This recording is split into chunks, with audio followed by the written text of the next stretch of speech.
Fala, turma! Sejam muito bem-vindos a mais um RM Talks. Hoje um RM Talks sempre muito especial, porque a gente sempre está falando com pessoas interessantíssimas e hoje é uma que a gente está tentando há muito tempo, que é trazer aqui. Ele é muito difícil, muito popular, um professor brilhante e nada mais, nada menos que autor de um livro excepcional que chama Inteligência Artificial e Direito. Nós vamos contar essa história aqui hoje com meu amigo Nairon Toledo. É o professor mais famoso do Centro-Oeste, que finalmente vem aqui. Amém. Tava querendo vir, o problema é a agenda mesmo. A gente teve que montar um estúdio aqui no escritório para conseguir conciliar a sua agenda. Porque você vê, né? De fora a gente não tava batendo. É um cara difícil demais. Você vê a dificuldade que é, mas agora estamos aqui. Não, e aqui hoje nós vamos gravar mais ou menos uns 10 episódios. Não tem problema, só isso. Ele trouxe várias camisetas aqui, vai mudando. A gente tipo um show da Xuxa, quando era gravado, era vários episódios no mesmo dia. Eu ia falar que era um professor novo, mas já comecei Vintage. Eu falo pros meus alunos, eu não sou velho, eu sou vintage. Meu amigo, cara, tô muito feliz mesmo de você estar aqui. Acho que a gente te conheceu há muitos anos, desde quando ali o História trabalhava num contencioso consumerista e ficava indo lá no Procon, né? Porque deixa eu te apresentar direito, né? Além de professor brilhante em consumidor, autor do livro também, uma atuação excepcional perante o Procon Municipal de Goiânia. Já tem um ano que já saiu? Já tem um ano. Dessa segunda vez já tem um ano que eu e assim, a gente teve essa oportunidade de atuar com você lá, sempre foi um relacionamento muito cordial, com o escritório, com os advogados, com as partes em si, que eu acho que isso é um resultado, o que a gente vê hoje do resultado de você, não só em redes sociais, muito bem quisto, né? Os comentários são sempre, a gente sempre vê assim, as pessoas gostam muito de você, onde você vai, e tem uma bagagem, um conteúdo também que eu lhe falava aqui antes da gente começar, né? Uhum. Do livro, que eu achei uma obra, assim, que mostrou o quanto você pesquisou, né? O pessoal, às vezes, acha assim, não, talvez ali tem muita obra superficial e tal. E, assim, poucas vezes eu vejo uma obra de inteligência artificial com tanta... É científica mesmo, e aí eu quero que você conte um pouco dela, mas sobre esse trabalho da obra, eu quero que você fale sobre a Vó Romilda, que está aqui sentada, da edição Vó Romilda. Mas é um trabalho que realmente quero lhe dar os parabéns aqui em público, porque realmente foi muito bom. Você falou que era para fazer chorar, vai fazer chorar já no começo, assim? Eu perguntei para ele que se podia falar da história da Vó Romilda. Para quem, eu vou tentar, depois vocês vão ver aí, né? Vou colocar aí na edição para vocês, o link onde que compra também, né? A gente vai botar, tem código de afiliado para eu botar lá? Precisando, né, criar? Não, brincadeiras à parte, aí é porque tem aqui, ó, no livro está contando um pouco da história aqui no início, né, no prefácio, e nos agradecimentos, na verdade, né, óbvio, e aí aqui eu achei interessante que ele fez a questão de colocar, né, a hashtag aqui, edição Vó Romilda. Eu acho que eu vou inverter um pouquinho a ordem. Eu queria que você contasse... Já começasse a contar por aí, né? Eu queria que você conte por aí, porque eu acho que aí certamente vai vir um pouco da sua história. Já vem aí envolvido, né? Então, Rafa, primeiro eu quero agradecer o convite, agradecer estar aqui, é muito bom. É igual eu tinha colocado lá, não, eu tenho que falar com o Rafael pra gente programar, porque é muito bom. Primeiro pela nossa história, porque eu falo que a gente trabalhava no Procon lá desde 2005, trabalhei no Procon de 2005 a 2010. E quantas audiências de conciliação que eu comecei já era... conciliador lá. Quantas audiências de conciliação a gente fez junto lá? Você, pelas suas empresas, eu tentando lá contemporizar, ajudar os consumidores. Então, assim, e aí a gente sempre se encontrando, né, pelos os tribunais, pelas redes sociais, mas igual esses últimos dias que a gente começou a se encontrar mais, né? Foi lá no evento, e isso é muito legal, da gente ver essas amizades, que eu sempre falo que amizade boa não precisa estar todo dia, mas os amigos não se encontram, eles se reencontram. Todas as vezes que você se vê, você acaba tendo a mesma energia. Não, e é legal, assim, eu tava pensando aqui agora, assim, da questão da convergência, né? Se você trabalhando com consumidor, naquela época, nós, assim, era na essência de consumidor, e a gente convergiu hoje para falar de um assunto que é responsabilidade civil e inteligência artificial, e que é hoje a minha atuação profissional, que é o direito digital. O evento que você citou, embora fosse um evento que é os notáveis do direito, né? O pessoal do IGD, excelente, né? Um evento também com várias vertentes ali, várias áreas do direito, mas a gente foi lá e estávamos sobretudo com o professor Renato Alpes Blum para tratar de direito digital, de tecnologia, né? Legal essas... E aí eu fiquei pensando, sabe, que a gente às vezes fala muito, o pessoal fala muito, de que tecnologia vai acabar com a profissão e tal, mas na verdade a gente tem que estar sempre estudando, né, e estar sempre ao lado de pessoas que façam a gente crescer, buscar novas fronteiras, né, e querer entender essas outras áreas que vão surgir. Desculpa, eu falo muito mesmo, tá? Mas eu vou deixar você falar. Mas é porque eu lembrei, a outra questão interessante, que ele estava lá em São Paulo, conversando com outro amigo lá, e a gente falando qual que eram os nossos próximos passos e desafios, né? E já fica um spoiler e uma dica para quem estiver nos ouvindo. Qual que é a área do direito? Não, nós vamos aprender a programação em Solidity. Solidity, para quem não sabe, é a linguagem de programação do Ethereum, para os contratos inteligentes, ainda que seja para a gente entender quando alguém for programar na nossa frente um contrato que a gente estiver elaborando, as regras jurídicas, a gente precisa saber se essas regras jurídicas estão lá. Né? Isso é muito legal ver como você está também seguindo essa linha, e eu te falo que eu tô aqui mais para aprender, né? Mas tá todo mundo querendo saber da história, de escrever, qual foi o desafio de escrever o livro, como que entrou essa homenagem aqui à avó Romilda. Então, na verdade, o livro, ele é um resultado... eu transformei a minha dissertação do mestrado em livro. Eu entrei no mestrado de Direito Constitucional e Econômico. E aí eu tive a orientação do meu professor, né, o grande nome de Direito Consumidor aqui do Brasil e de Goiás, que é o professor Diógenes. E aí ele falou assim, olha, tem um tema que eu acho que seria interessante você tratar, que é sobre a questão de carros autônomos.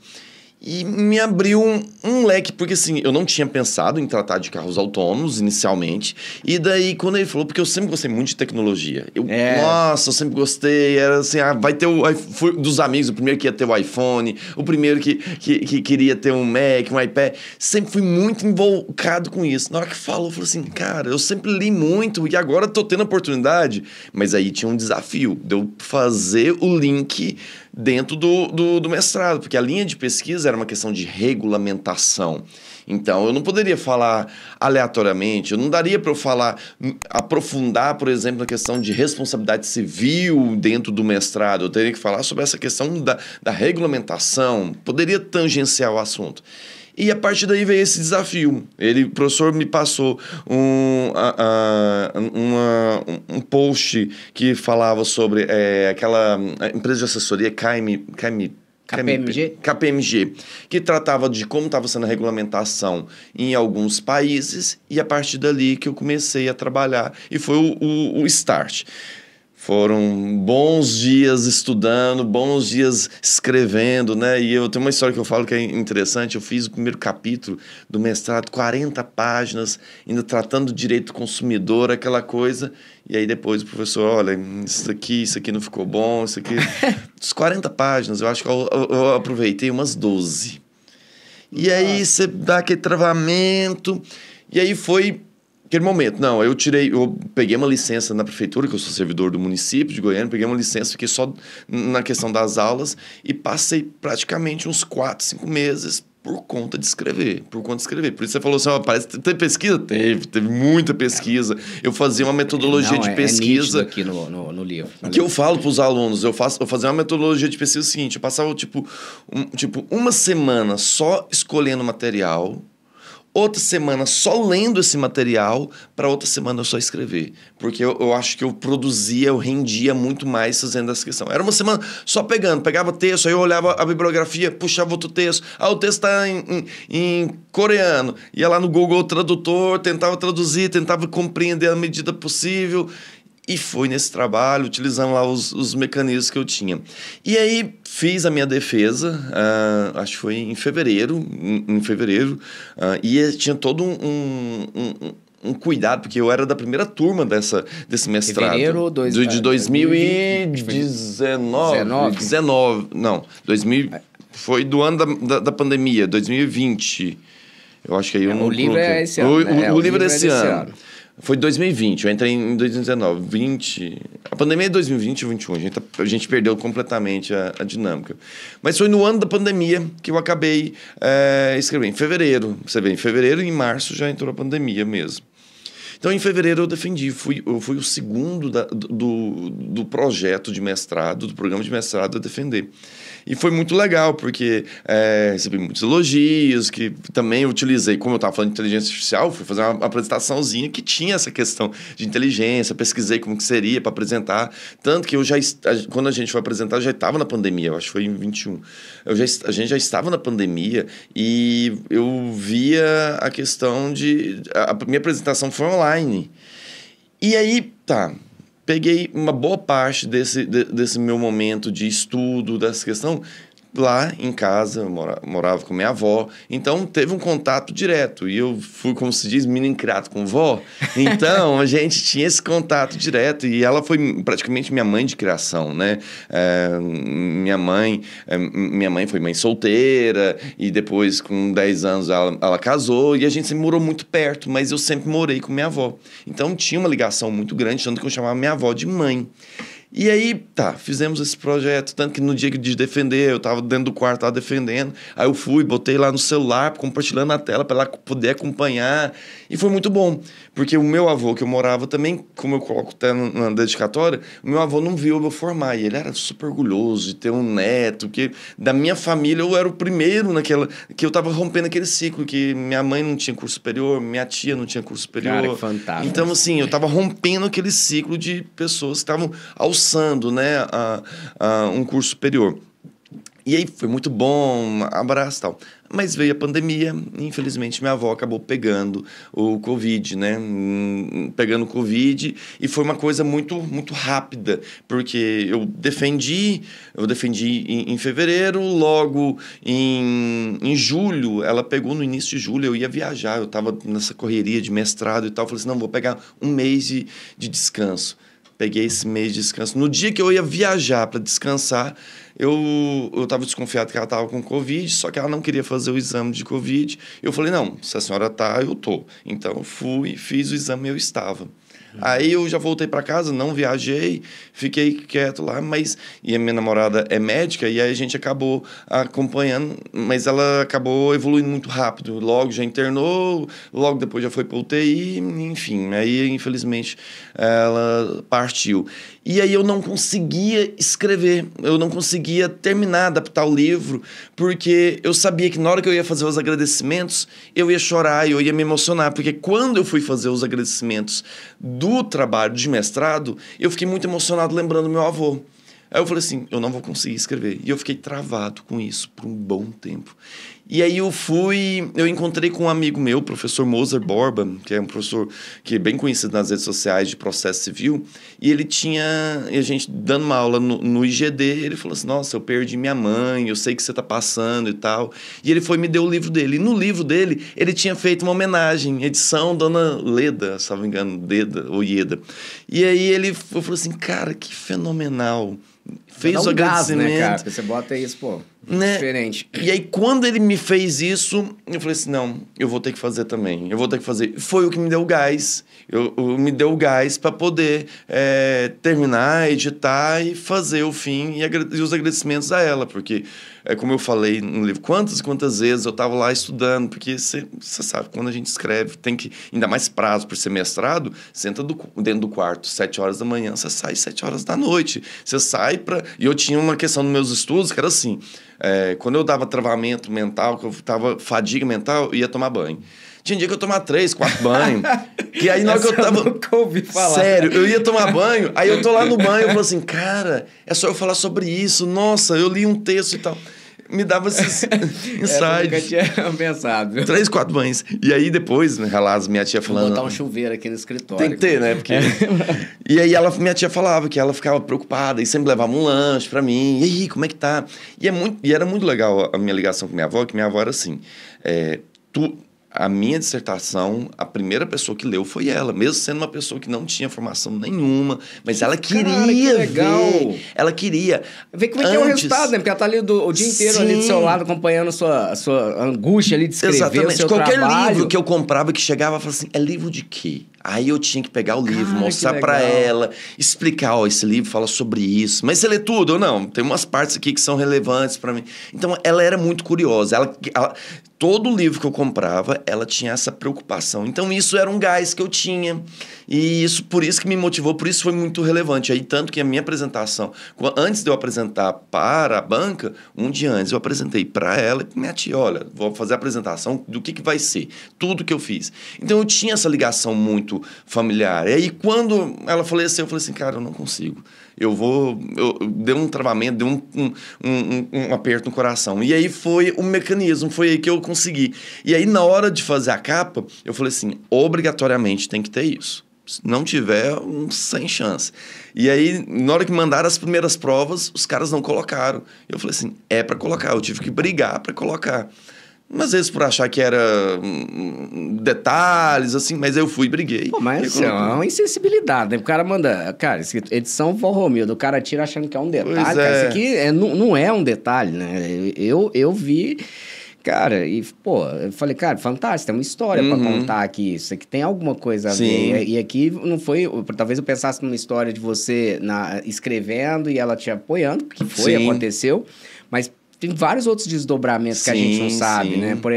Essa dessa interessada pela leitura, ler sua Total. primeira dissertação. Cara, isso é fantástico. Pois é, porque como a gente brinca, muitas vezes até pessoas da área, ou até pessoas que Não tem interesse, É. né?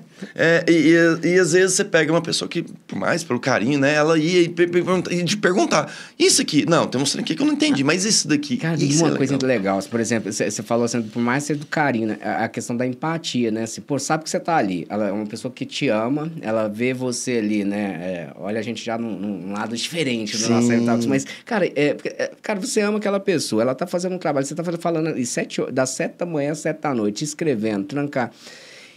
E aí ela termina, você... Ah, que legal. Você não lê, cara. Assim, é uma coisa que vamos dizer, desanima, e a gente que escreve, né? a gente sabe desse desafio, né? Que às vezes, muitas vezes, a gente... Você sabe como é que foi o livro... Eu agora eu não tenho, né? Claro, não tenho uma escrita científica igual a sua, mas eu sou, vamos dizer, mais um prático, gosto de escrever muito do dia a dia.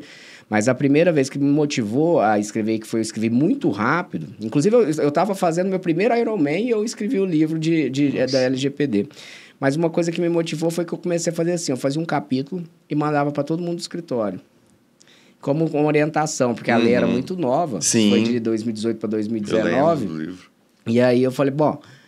e aí o pessoal, tá legal isso aqui. Aí eu motivava a escrever mais um. Então, assim, essas motivações, assim, você às vezes escreve, tá ali, igual agora, eu tô escrevendo, eu não tô mandando, quer dizer, mentira, né? Que eu mandei pra Lu, aí a Lu leu, que legal que desse jeito, porque eu tô contando de uma forma diferente e tal. Falei, cara, é legal, faz sentido? Ela faz, tá legal. Eu, pô, gostei, vou escrever isso, né? Aí eu acho que é um pouco da diferença de escrever livre, né? Do que escrever, obviamente, para um mestrado, que você tem um rigor. Aí eu Você acho tem um rigor metodológico, você tem um rigor de prazo, né? Você tem todas as questões que são mais porque você não pesadas. pode só escrever quando você está inspirado, né? Você tem que... Você tem que escrever. Você tem que escrever, você tem que pesquisar, você tem que seguir todas as normas. E a linha de pesquisa bom, lá é constitucional econômico, você teve que puxar, né? O livro é Inteligência Artificial e Direito, Veículos Autônomos, Responsabilidade Civil, Impactos Econômicos e Desafios Regulatórios no Brasil, aqui para a linha com... Para poder... mas assim...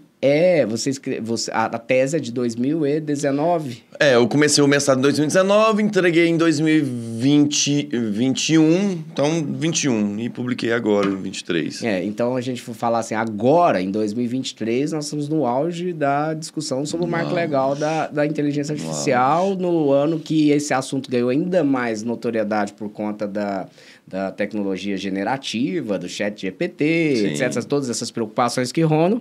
E você já estava com o livro falando de regulação, né? Então, acho que isso também te dá um peso na fala diferente e um gás, né? Até para... E eu confesso que eu fiquei sabendo do livro até pelas redes sociais. Um dia que eu vi que você postou, eu falei, pô, entrei e comprei. Na hora, eu falei, cara, vou comprar, porque aqui é coisa boa, tenho certeza. E gostei muito. Agora, eu acho... Bom, você trabalhou muito tempo com o Procon, né? Trabalha nessa parte de regulação, então acho que isso aí ajuda você um pouco nessa construção. E do que você viu na prática, desses desafios... Eu sempre cito muito, não, que o Código... A lei, por exemplo, a Lei Geral de Proteção de Dados, muitas empresas questionam ela, reclamam, né? Aliás, isso é natural. Mais um entrave burocrático, tá? E eu lembro que eu lia uma vez, o Fábio Loa escreveu no livro de Direito Comercial falando sobre o Código de Defesa do Consumidor, e ele dizia o seguinte: olha, não, aqui basicamente nós estamos colocando as empresas que são sérias e respeitam os consumidores, não vão ter problema algum com o Código de Defesa do Consumidor, porque isso é natural de um bom atendimento. Sim. E é o que eu falo hoje de Lei Geral de Proteção de Dados, que é natural também de uma relação que é confiança, que você trata o dado do outro, né? É natural que você respeite e mantenha aqui finalidade, né? Um zelo, cuidado, segurança, etc. Nesse sentido, acaba que a gente tem ali, por exemplo, no PROCON, esse desafio tal qual de lei de proteção de dados, e que eu acho que é o desafio também de inteligência artificial, porque outra vez aqui a gente fazendo um evento, né, com o pessoal do CEA, né, a preocupação que eles estavam com esse marco legal de trazer também entrave, impedir, e eu acho que então é algo que você tem ali ser equilibrado muito, né? Eu queria que você falasse um pouco desse desafio, assim, o que a gente pode esperar de uma regulação de IA, sem também trazer um desincentivo à pesquisa, à inovação. No meu livro eu até cito uma parte que o CEO da Volvo, ele falava que um dos maiores problemas, um dos maiores desafios que eles tinham não era com a questão tecnológica, mas sim com a questão regulatória, que eles tinham um receio de como essa decisão regulatória poderia gerar problemas para o desenvolvimento dessas atividades. Porque a gente vê a questão da regulação, de certo modo, a necessidade. Eu, pessoalmente, eu sou um pouco desconfiado quando você deixa a autorregulação. Eu tenho lá as minhas preocupações, porque, querendo ou não, nós estamos num mundo capitalista e a gente busca lucro. Então, eu tenho esse cuidado, principalmente com os mais vulneráveis. Quantas e quantas vezes alguém me questiona, mas isso aqui é óbvio.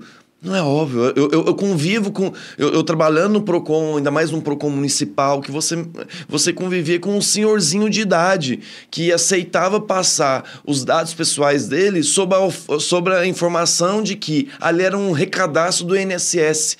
Que se ele tinha visto que o Bolsonaro tinha feito um aumento, mas precisava da prova de vida dele. Então, assim, são histórias absurdas que existe inúmeros Brasis, né? Não dá para você comparar o Brasil da Faria Lima com o Brasil do Guanabara, com o Brasil do Parque Tremendão de Goiânia. São pessoas diferentes, com níveis culturais diferentes, com acesso diferentes. Quantas e quantas pessoas a gente vê que acham que a internet é Facebook? A gente já teve pesquisas que falam sobre isso. Tem pessoas que acham que a internet é só Facebook. Por quê? Por isso que eles embarcam já nos celulares lá o Facebook. A pessoa, não, a internet é isso. Não tem um conhecimento. Esse é um outro problema sério, né? Assim, de você só colocar uma ferramenta, né? Exatamente. O cara só tem acesso àquela informação, né? E aí acaba que a gente vê a necessidade de uma regulamentação. Logicamente, o Brasil, principalmente o Código de Defesa do Consumidor, quando a gente trata sobre ele, eu vi até um professor amigo meu, Vitor Hugo, que hoje está lá na Senacom, né, no Ministério da Justiça, e ele falou uma palestra que eu achei bem interessante. O Brasil, a gente geralmente tem a síndrome de vira-lata, que a gente acha que tudo nosso é pior e tal, mas o Código de Defesa do Consumidor é uma das legislações de ponta, talvez a nossa aplicação que fica um pouco aquém do que esperado. Mas em técnica legislativa, principiológica, ele foi copiado tanto por países do Mercosul, tanto por países do leste europeu, da Ásia, África. Então, assim, a gente tem um cuidado muito grande, eles gostam muito disso. E até eu vi uma notícia relevante que saiu, acho que foi no Jota, que uma pesquisadora norte-americana que estava tentando ver como que a gente ia regulamentar, diz que o mundo inteiro está querendo saber como que a gente vai regulamentar as big techs para poder saber os impactos disso diante dessa nossa dinâmica de regulamentação. Então, para você ver como que é, porque nós somos um país com dimensões continentais e isso gera repercussões, né? Claro, né? E um mercado muito grande também, né? E tem muita diferença dentro do Brasil, né? Igual você falou, assim, nós temos vários Brasis, né? Então, eu também, assim, eu sempre fui do lado, claro, assim, do meu trabalho empresarial, mas eu sempre sou muito crítico e preocupado com uma completa autorregulação também. Eu acho que, às vezes, não dá para esperar que uma autorregulação vai olhar todas essas vertentes possíveis de impactos que uma tecnologia, por exemplo, pode vir a ter na vida de alguém, não entende talvez esse senhorzinho que chegou e que acha natural. Eu mesmo... E nem quer entender, porque na matemática dele ele é muito pouco. Ainda tem isso. Eu mesmo, por exemplo, com o Marco Civil, eu lembro que... o Marco Civil é outro exemplo, né? Assim, foi uma lei que tem ali... tem vários doutrinadores que questionam um ou outro ponto, eu mesmo tenho alguns pontos que eu acho que acabaram trazendo um pouco mais de confusão, o artigo 19 também é um problema nesse sentido, mas num todo, a gente entendendo como que a construção legislativa se fez, assim, em todas, né? A dificuldade de você colocar uma legislação, tal qual a lei de proteção de dados, regulação de IA, que não é o pessoal acha assim que é regular uma área específica. Não, ela tem uma abrangência gigantesca. Então, imagina, lá no Marco Civil a gente tinha Polícia Federal querendo mais tempo de armazenamento dos dados, os players, os provedores, menos essa obrigação, embora muitos guardem por muito tempo, mas não querendo isso expresso na lei. Aí você tem telecomunicação também querendo acessar os dados dos provedores de aplicações. Aí você tem os ativistas querendo menos dados. Cara, é muito difícil. Então, eu acho que quando o pessoal critica, né, a legislação, essa síndrome de vira-lata, cara, não entende que nós somos um país diferente, né, e nós temos que tentar, a legislação que a gente tem é aquela legislação que foi possível, não dá pra sair só falando, crítica, uma porcaria, não, cara, eu acho que é possível, e eu acho que ela fez um certo bem, sim, eu acho que o Marco Civil, ele traz muitas sinalizações positivas, é uma norma principiológica. Agora, o Código de Defesa do Consumidor, né, para não fugir ali do que você estava falando, mas o Código de Defesa do Consumidor, cara, é um baita do exemplo. Sim. Assim, quantas alterações, assim, você acha que teve desde 1990, gente? A gente já fala... Assim, cara, são poucas. Incidentais um pouco, né? Mas eu não lembro, assim, de ter uma legislação mudança. Cara, o Marco Civil já tem, já teve algumas. Que mude a sua identidade, né, igual você falando. Não teve uma mudança que muda a identidade. Não teve. É uma norma, assim, que é muito atual. A gente está falando uma lei de 1990, sim, que tem direito de arrependimento para compras à distância, e que eu nunca teve uma dificuldade de se aplicar a internet. E olha que em 90, a gente sequer tinha internet comercial, cara. A gente tava falando disso começar a Netscape em 1995, 2000 Google, aí vem a bolha, cara, aí que começa, né, ter um pouco mais de... Vamos dizer, e aí você vai falando aí, ó, do direito ao arrependimento. Agora a gente está começando a ter um probleminha com o direito ao arrependimento. Com a questão, por exemplo, porque o prazo de 7 dias às vezes pode ser muito grande. Por exemplo, Então, aí... Você vê como que é. Mas demorou. Cara, mas, cara, a gente tá falando mais de 30 anos, né? Assim, pensa, 33 anos. Eu sou péssimo de conta, né? Mas é isso, 33 anos. Cara, é muito atual, cara. Assim, do que eu acompanho, falar assim, de e-commerce, cara, a dificuldade que tinha ali, você não tinha problema para aplicar o direito ao arrependimento. Não havia nenhuma questão, assim, jurídica ali. Não. Exceto nesse ponto que você tocou. Sim. Compra a assinatura do vídeo na hora ali, que aí depois, salvo engano, tem uma regulamentação do Senacom, né, assim, falando... Eles vão tentando tangenciar, falando que há uma proporcionalidade, razoabilidade, porque tem muito... E, princípio da boa-fé, né? Porque senão o abençoado vai lá, baixa o joguinho, joga ele 2 dias, zero o joguinho, e fala assim, não gostei, não gostei, assiste o filme, não gostei, quero devolver. Não faz sentido mesmo. Aí teve depois parece para passagens aéreas também, teve tem uma regulamentação passagem aérea, teve uma... Aí eu acho que é da ANAC, né? A ANAC tem uma regulamentação específica lá, que é a resolução da ANAC A400, e também nós temos aí, no período da pandemia, eles fizeram um ajustezinho, botaram uma legislação que era para o período da pandemia, mas que deixaram, às vezes, uma certa dúvida de interpretação se poderia ou não aplicar pós-pandemia. Tá aí nessa briga também. Não, e tem outra, tem artigo 43, Código de Defesa do Consumidor, banco de dados, cara. A gente tá falando de hoje, a discussão é LGPD, mas a gente já tinha uma previsão ali para a construção do banco de dados. E a preocupação naquele momento era SPC Serasa, porque não tinha nenhuma regulamentação, porque a origem do SPC Serasa, pelo menos no Brasil, você pegava o SPC, era o quê? Era no início dos anos 1900 bolinha, tinha umas lojas, as lojas Renner, Nasson, lá em Rio Grande do Sul, que elas faziam um cadastro dos consumidores. O Rafael, beleza. Onde você mora, Rafael? Mora na via tal. Aí a pessoa ia lá, o conferidor. Ele mora aqui? Mora. Ele é bom de pagar? É bom de pagar. Então tá bom, botava o cadastro. E aí você tinha um crédito pré-aprovado. E aí a pessoa ia nas casas e falava assim, não, eu sou bom de pagar. Pode ligar lá nas lojas Maçom, lá nas lojas Renner, que eles têm um cadastro meu e eles falam que eu sou bom. Aí eles começaram a ligar. Aí as lojas falam assim, pô, agora eu vou ficar trabalhando para os outros, vamos começar a fazer as associações comerciais, por isso que a primeira associação comercial de Porto Alegre, e depois isso se fundiu, disseminou no Brasil inteiro, que foi a questão do serviço de proteção ao crédito. Mas a gente estava pensando nisso, preocupado com isso, e não tinha nenhuma regulamentação, né? E aí você vê em Serasa, são empresas, né, que cuidam no trato desses dados.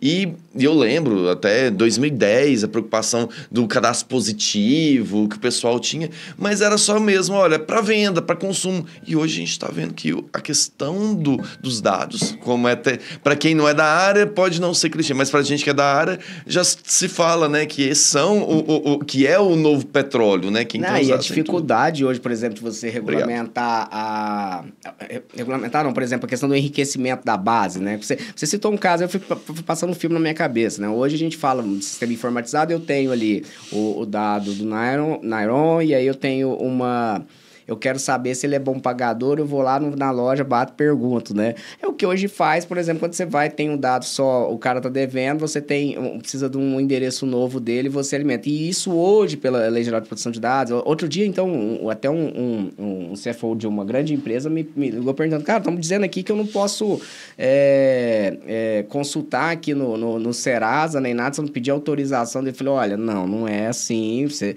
né, tal, eu fui explicar, falou... assim, é uma dúvida que volta e meia chega, a questão de poder olhar o endereço que está na base pública, e ainda te digo que ainda há uma dificuldade de se compreender. Até onde eu posso ir de pegar dados que eu previamente não tinha, ou seja, eu tenho os seus dados, mas eu quero atualizar esses dados. Por exemplo, recall de veículo. Uhum. Até que ponto eu posso buscar para essa finalidade?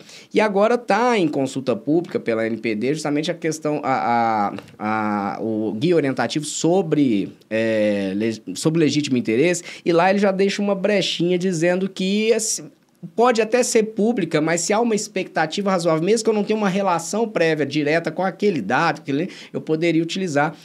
E que, assim, no fundo, são coisas que, para mim, eu entendo que isso é o menos importante, assim, sabe? Porque faz parte dessa relação que você contou, essa história, né? De ir lá na loja Amazon, não é isso? Para saber o dado, se o cara é bom pagar. Isso é algo que tá dentro dessa expectativa razoável do consumidor. O que não dá, cara, é para pegar dado de forma repetícia, ali, escondida.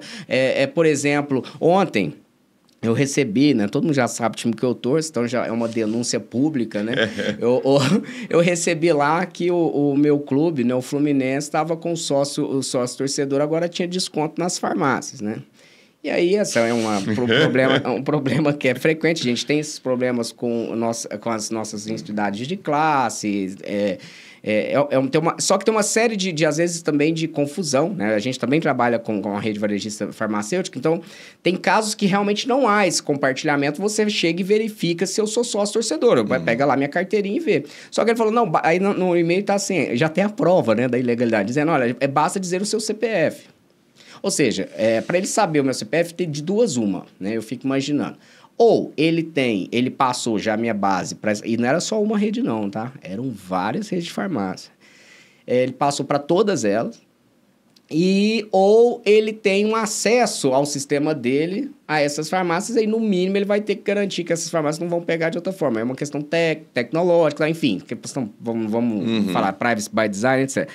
E aí aí eu fui no site justamente para ver. Eu falei, olha, assim, cadê o canal do encarregado, política de privacidade?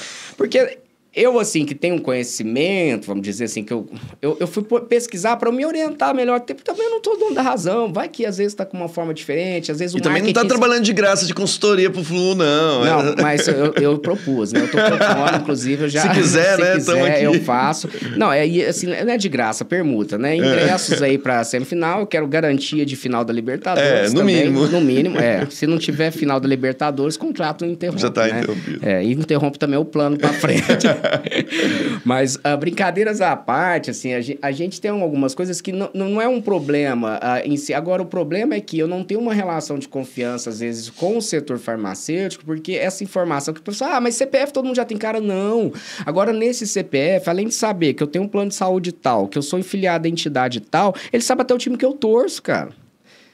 assim, que mais que ele vai saber, assim, se todo mundo começar a fazer convênio, né, academia de ginástica e tal, sabe hora, e aí? E o cara começa, de repente, assim, com o seu dado, ele começa a dizer que você se tem que frequentar a academia 4 vezes na semana e não pode ficar pedindo muita pizza calabresa no iFood, senão você não tem desconto no medicamento ali, o ansiolítico ou no cardíaco. E a gente acha que... sabe o que é engraçado?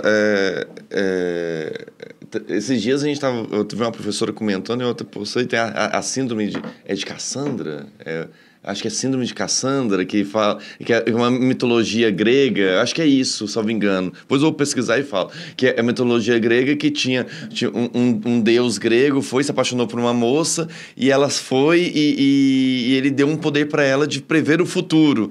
E aí ela tinha o poder de prever o futuro, então toda vez que ela via alguma coisa, ela previa o futuro. Só que aí o que aconteceu? Ela foi e largou ele, que ela tinha esse poder, e aí o deus foi e falou assim, então tá bom, você vai ver o futuro, mas ninguém vai acreditar o futuro do que você fala. E a gente sente essa síndrome, porque às vezes a gente fala assim, gente, não pode, isso daqui, como é que pode? E as pessoas viram e falam assim, não! Eu falo isso pros meus alunos. Se eu virar pros meus alunos e falar assim, gente, vocês querem aqui no iFood um desconto de R$5 no próximo frete, mas você tem que colocar o seu CPF. Você vai entregar seu CPF por R$5. Por R$5. Mas meu CPF já tá aí na rede. Então, mas não é o dado em si, né? A questão é a informação que vai sendo agregada àquele dado, né? Você, assim, são dados que vão sendo agregados e que vão gerando novas informações. Então, eu tenho agora, por exemplo, numa base de dados de uma rede, por exemplo, eu não sei, cara, ali tinham várias farmácias que eu conheço, famosas nacionalmente, mas tinha umas que eu não tenho nenhum relacionamento e que agora vão ter meu dado.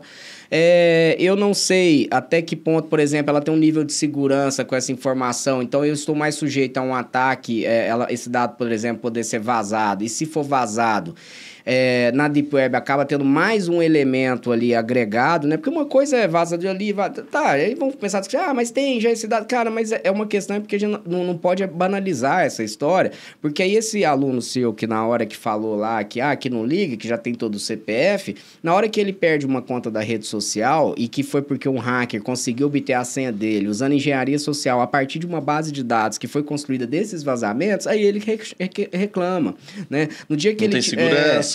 Isso aqui. Não tem segurança, que absurdo, né? Então, eu acho que acho que, assim, essa questão, vamos dizer, de regulação, a gente passa por um lado sempre dessa confiança, acho que não pode ter um passo muito grande, mas a gente tem que entender algumas, vamos dizer, umas minúcias ali de problemas que podem surgir. E a questão da engenharia social... igual falando, para os que não sabem, é tão interessante a gente ver como que é feito, que eu tava falando que eu tava lembrando, que eu ia fazer engenharia social na época do Orkut. Como que fazia engenharia social disso na época do Orkut? Tava lá no Orkut, conheci uma menina, aí você olhava o quê? As comunidades da menina. Aí Sim. Você olhava lá a menina e falava assim, nossa, eu amo, sei lá, a banda de rock... tal, eu amo tal. Na hora que você ia conversar, nossa, eu amo... Não, aí você já fazia o trabalho já preventivo, que você já colocava umas comunidades... Exatamente. Fotografia submarina. Já daquele jeito. Mas eu quase não consegui casar com a Luciana por conta de comunidade, né? Sério? Do Orkut. Qual comunidade que já lá? No off você vai falar. Não posso falar, mas ela falou assim, quando a gente conheceu, ela entrou lá no Orkut e viu que tinha uma comunidade lá meio estranho. Com o nome que era piadista, mas ela falou, não, mas cara... Esse cara não é sério, né? O Orkut, pra quem não sabe, era uma rede social, tá? Né? Muito antes do Quando tudo era mato. Quando tudo era mato.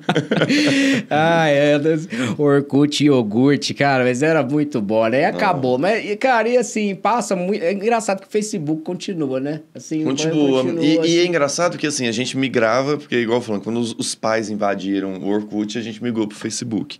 E agora os pais invadiram o Facebook e parece que o pessoal tá indo agora. Aí o povo foi pro Instagram, agora o pessoal tá no TikTok, né? E o TikTok Eu acho que tem uma... fuga, né? É uma fuga. Dos E o TikTok, ele tem uma característica que é interessante, porque, assim, ele foca muito mais nos vídeos, né? Então, dependendo da situação, os jovens estão mais propícios, gostam dessa exposição maior, né, nessa questão dos vídeos. E uma coisa que eu vi, aproveitando o nosso assunto aqui, eu estava lendo uma pesquisa, disse que o algoritmo dos mais fortes é o do TikTok. Então, eu ia comentar justamente isso. Você olha, ele acha que é simples, cara. Parece que com 6 minutos ele já consegue identificar o seu perfil e ele começa só a te devolver vídeos que você quer. Cara, o autoplay dele, ele tem uma tecnologia ele que você, assim, um vídeo que você fique 1 segundo ou 2 segundos, ele consegue entender e ele te manda na sequência já um vídeo... Até saber o tempo inteiro. Para conseguir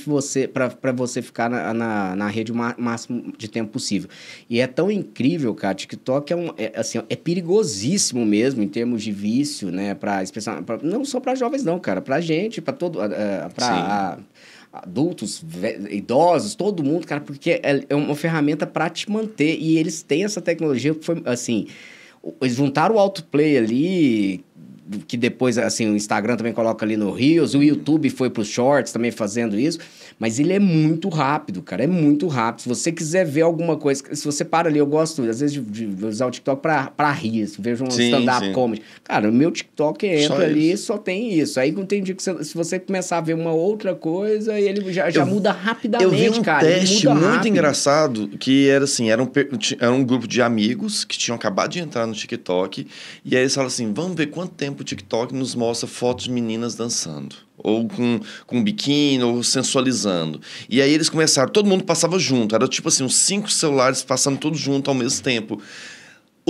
Era assim, era muito rápido eles começando a apresentar. Então, assim, ele via que era um homem pelo cadastro e pouco tempo depois ele já apresentava um vídeo mais sensual para ver se o cara ia ficar. E eles iam tentando, tipo assim, na hora que chegasse um vídeo, eles tentavam, não assistia, passava.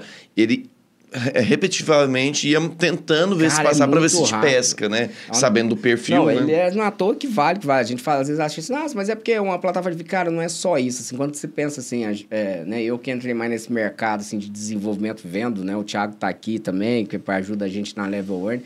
Mas, cara... tem muita coisa por trás, assim, Sim. que você não vê. Netflix, gente. Netflix, ele tem um algoritmo a Netflix é só botar o vídeo e stream. Cara, se fosse assim, o Hotmart...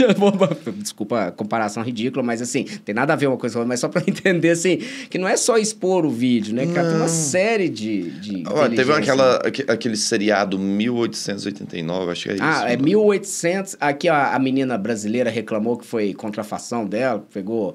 Que é o do navio, que o pessoal se perde no navio, que é do falou que é do desenho dela, Dark. Que o cara roubou o desenho. Sim, essa mesmo.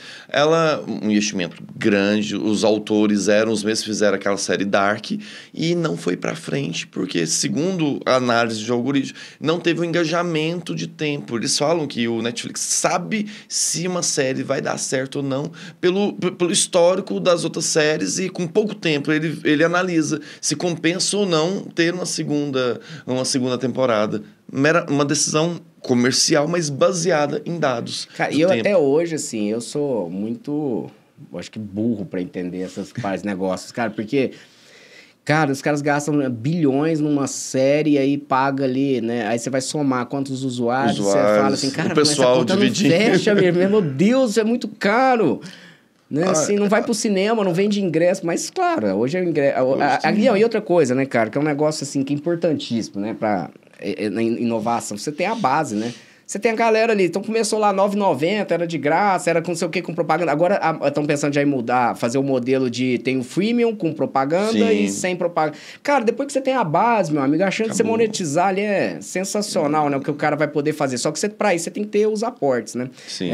Mas você citou, e aí eu acho que até pra gente falar um pouco de IA também mais, mas você citou um caso que é uma das ondas, das camadas, das possibilidades de IA que tem, que é a IA para o negócio, né? E no seu livro você fala dessas ondas, né? Camadas, ou qual que é o termo aqui, o correto? A gente acaba colocando como ondas, né? As ondas de inteligência artificial são 4, né? E tem uma que é do negócio, que é essa, assim, de usar IA para alavancar meu negócio, é o Watson, né? E Mas aí até chegar nessa que a gente está, vamos dizer, autônomo, que é onde que eu quero até saber um pouco dessa responsabilidade, veículo autônomo. Tem tanta coisa que eu fico... assim, a gente fica instigado, né? Assim, me fala assim, o que você percebe em termos dessa evolução, né, dessas ondas? E um caminho que seria, em termos de regulação, claro, a gente não tem como cravar, a gente está discutindo aqui o que é o melhor caminho, a gente já tem um esboço do marco legal da inteligência lá no projeto de lei, mas o que você, o professor, não pensaria, assim, com a sua experiência de regulação com o PROCON, né, qual que seria o caminho adequado, né? No caso específico que eu coloquei no meu livro, que eu acabei focando um pouco mais na questão da regulamentação dos veículos autônomos. Os veículos autônomos, ele pega... A questão de veículo pega muito na nossa sociedade, porque a gente vê que houve uma evolução muito na nossa sociedade, principalmente depois que a implementação dos veículos. Tanto na metodologia de produção, sistema Fordismo, a gente vê toda essa questão a partir daí. E a gente também vê, se você for parar para pensar, e uma coisa que eu antes de escrever eu não tinha percebido. Olha o tanto que a economia é girada em questão de veículos.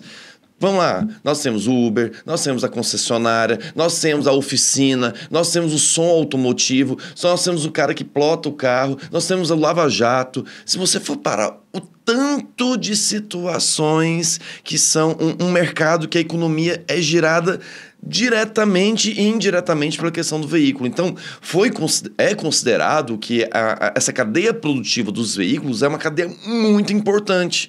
Por isso que eu até falo que nossa importância é a gente não deixar só regulamentar lá fora e depois vamos ver o que dá certo e trazer para cá. Porque a gente vai estar sempre para trás, sempre para trás. Claro que a gente tem algumas dificuldades técnicas. Não dá para comparar, por exemplo, as estradas da Califórnia com as estradas daqui de Goiânia, né? É diferente, mas eu acho que dentro das nossas particularidades, eu acho que a gente tem que criar um ambiente que favoreça o mínimo que incentive essas empresas possam abrir aqui, possam regulamentar. Então, a proposta que eu vejo que é mais interessante é o seguinte: primeiro, uma regulamentação mínima que permita o quê?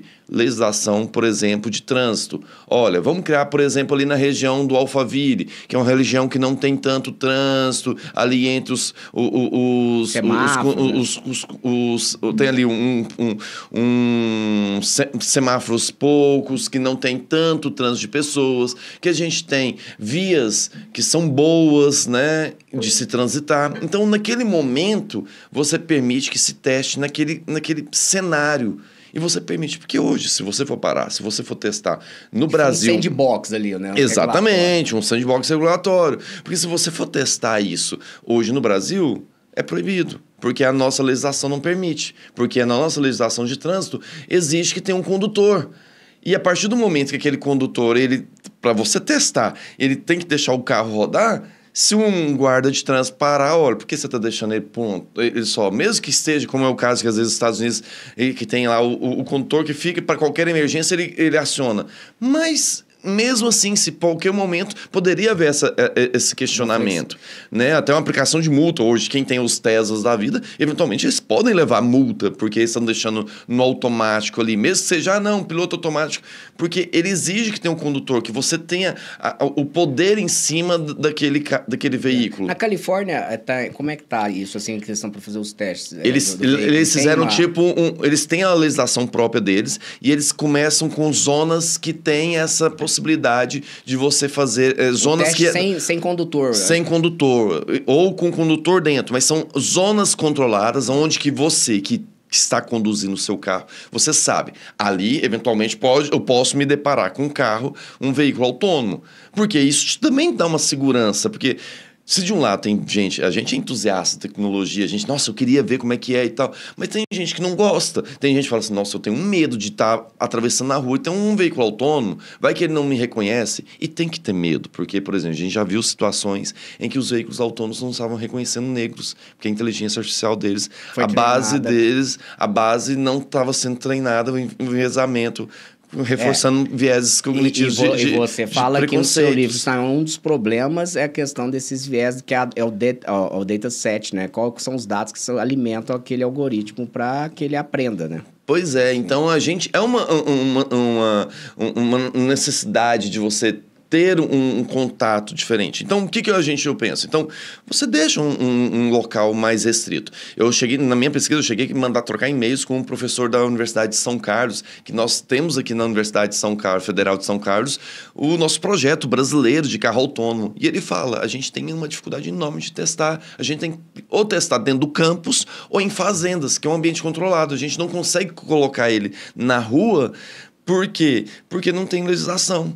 E aí é uma legislação que tem que partir da esfera federal, né? Porque questão de trânsito, mas você tem uma facilidade dentro do município, nas questões de leis de trânsito, do Estado, mas bases maiores dessa legislação tem que sair do poder federal. Bons exemplos disso é o próprio Banco Central e a CVM, né? O Banco Central, ele tem o sandbox, né, regulatório, que ele faz vários testes. Por exemplo, quando ele soltou o Drex, ele já tinha várias fintechs já trabalhando com eles, testando. É claro que aí, assim, é dentro de um ambiente controlado, não é o exemplo, talvez não seja mais adequado, porque você não sai tanto, você não exterioriza isso para a comunidade, mas a legislação avançando no sentido de saber que isso é preciso, né? E é preciso ter segurança para quem está investindo. Exatamente. Então, você precisa disso. Então, hoje, o que a gente vive? A gente está vivendo no Brasil o seguinte, vamos esperar o que vai acontecer lá fora, vamos esperar todos os acidentes acontecer lá fora, vamos esperar a experiência lá fora e a gente começa aqui. Porque sempre existe aquele que vai falar assim, mas nossas ruas não dá conta desses carros. Mas vai chegar muito caro. Concordo. Só que enquanto a gente ficar nesse raciocínio de você não criar esse ambiente que permita o mínimo para você testar, porque a partir do momento que você testa, aí você fala, olha, no Brasil a gente tem algumas peculiaridades. No Brasil eu tenho que pensar, por exemplo, tem um quebra-mola que tem que ter um sensor mais baixo, porque o quebra-mola é diferente dos Estados Unidos. A gente tem que ter essa evolução, senão a gente vai ficar muito para trás. E aí... assim, é um grande problema que geralmente as pessoas pensam sempre, fazem o link do carro autônomo sempre com o carro elétrico, né? E não necessariamente precisa ser elétrico para ser autônomo, né? O elétrico é essa nova modinha que a gente está tendo de economia, de vantagens, mas a maioria dos autônomos eles são elétricos, mas não há essa necessidade. E aí a gente tem essas preocupações, tanto na questão da segurança, e aí a gente fala que a regulamentação mínima desse ponto de você poder acessá-los, deles transitarem, e também a regulamentação na questão da responsabilidade civil. No que tange a responsabilidade civil, eu já me filio no entendimento básico que no Brasil não precisaria de inventar moda nenhuma. O Código de Defesa do Consumidor atende de maneira satisfatória. Não vejo por que essa preocupação toda, assim, você já tem, né? Não tem, nós já temos, mas... É aquela questão, a modinha, a questão de... E assim, um lobby muito grande das empresas, porque elas, se você for parar para pensar, e pegando que até o Parlamento Europeu, de certo modo, estava trabalhando sobre esses temas, chegou a suscitar até a criação de uma nova figura, uma nova personalidade jurídica, que seria as e-persons, que seria a inteligência artificial, você criar como se fosse... Da mesma forma que a gente tem a pessoa jurídica... Coloca um capital para ela e ela vai responder só naquele capital. Exatamente. E aí você começa a ter alguns problemas com isso, né? E a confiabilidade? E a empresa? Mas a empresa não vai ser responsável? Ou, não, agora a gente vai colocar o problema vamos criar graus de responsabilização. Às vezes é o programador, às vezes é a empresa, às vezes é porque falhou a internet naquele momento. E aí o consumidor vai virar refém disso? Então, mas aí você tocou num ponto, cara, que eu acho que é um dos problemas que a gente tem no Brasil demais, que é sempre buscar uma nova lei quando não sequer se aplicou aquela lei que já existe, né? E aí a gente vai ter um problema, fico imaginando, bom, hoje eu já tenho uma dificuldade enquanto consumidor, por mais que tenha inversão de ônus da prova e tal, mas eu tenho uma dificuldade da estrutura do judiciário em si, de fazer valer aquele meu direito, por exemplo, para saber se o freio de um carro tradicional que foi o problema daquele acidente. E aí o consumidor fica ali sem saber, e aí é aquela prova do fato negativo, vai ter que fazer, sabe? Às vezes até não é uma área que eu atue, né? Mas assim, eu imagino uma dificuldade muito grande você construir uma prova nessa. Agora, você imagine quando isso for para uma camada lógica de algoritmo, eu ter que, então, produzir provas que são mais robustas para saber se uma IA interpretou mal aquela placa de trânsito, se foi porque a placa de trânsito estava danificada e eu poderia, então, responsabilizar talvez o Estado, ou se foi porque, igual você disse, que foi com dados, por exemplo, né, que foi enviesados. Enviesados. Cara, como é que o consumidor... Eu vejo uma dificuldade enorme nesse sentido, porque eu vejo isso desde, por exemplo, Marco Civil da internet. Quantas vezes nós tivemos, né? Você citou o caso de achar que... Você falou do Facebook é a internet, né? Tive uma vez uma decisão, um processo no interior do estado de São Paulo, cara, que eu não sei se eu comentei isso acho que no dia do evento. Não comentei não. Comentei com o Zé Milagre, lá em São Paulo. Que aí a procuradora do município entrou com uma ação, não sei o que era que precisava remover, aí ela entrou com a ação pedindo uma ação contra a Google, mas era para remover um conteúdo do Facebook. Uhum. Nesse caso, o judiciário, né, falou, olha, adequa o polo passivo, né, mandou emendar inicial. E aí você espera que a pessoa, opa, nossa, que cagada, né? Assim, o Google não é o dono da internet, o Facebook tem nada a ver, como é... Aí ela falou, não, agravou, e o agravo é sensacional, porque ele insiste que o Google é o dono da internet, né? Esse é um caso lá atrás de falta de conhecimento técnico, mas foi da parte, o judiciário até mandou corrigir, mas eu já vi várias vezes também que o judiciário, igual agora, recentemente, a decisão da Justiça Federal relacionada aí, aplicando multa e responsabilidade solidária pelo vazamento à Autoridade Nacional de Proteção de Dados, aplicando à Caixa Econômica o Marco Civil da internet, dever de apresentar provedor de conexidade, provedor de conexão, ela não é Então, são algumas conceitos... Aí eu só estou na linha de conceito. Imagina isso numa camada de perícia, cara. A necessidade de... Cara, eu tenho casos que às vezes manda fazer perícia, que não era caso de perícia, e os casos que eram de perícia, às vezes não faz perícia adequada. E aí eu fico imaginando, cara, eu tô agora envolvendo vidas. Eu não tô mais falando só de não que seja só, mas de uma relação ali talvez comercial, né? De um caso de roubar um conteúdo. Eu não tô falando do acidente de trânsito, eu tô falando de uma cirurgia que foi que o procedimento foi errado. Eu estou falando de uma prisão que foi efetuada com viés discriminatório. O caso clássico que a gente tem, né, nos Estados Unidos, que é... E aí a gente começa dos problemas lá da opacidade, né, que a gente tem, que eu não consigo... Aí entra dois... Ou você não consegue dizer por que chegou naquele resultado, ou você consegue e não quer divulgar, porque ali é a raiz do seu segredo industrial. Como que você vai entregar pro Poder Judiciário? É um fundamento, sempre usa, né? Não, é segredo comercial, não posso apresentar. Mas, de fato, tem muitas vezes que Sim, eu não posso certeza. realmente apresentar. E aí, né? Aí eu acho legal, o marco legal, pelo menos essa proposta que está em tramitação agora, ela traz essa questão, e eu acho que isso é um ponto fundamental da transparência do algoritmo, você ter mecanismos de avaliação de impacto, terceira auditoria e tal. Aí muita gente fala, mas isso vai burocratizar, cara, mas alguma coisa tem que ter, assim. Eu não acho também que dá para ser... É o ônus, né, assim. Se você deixa solto demais, igual você falou, da autorregulação.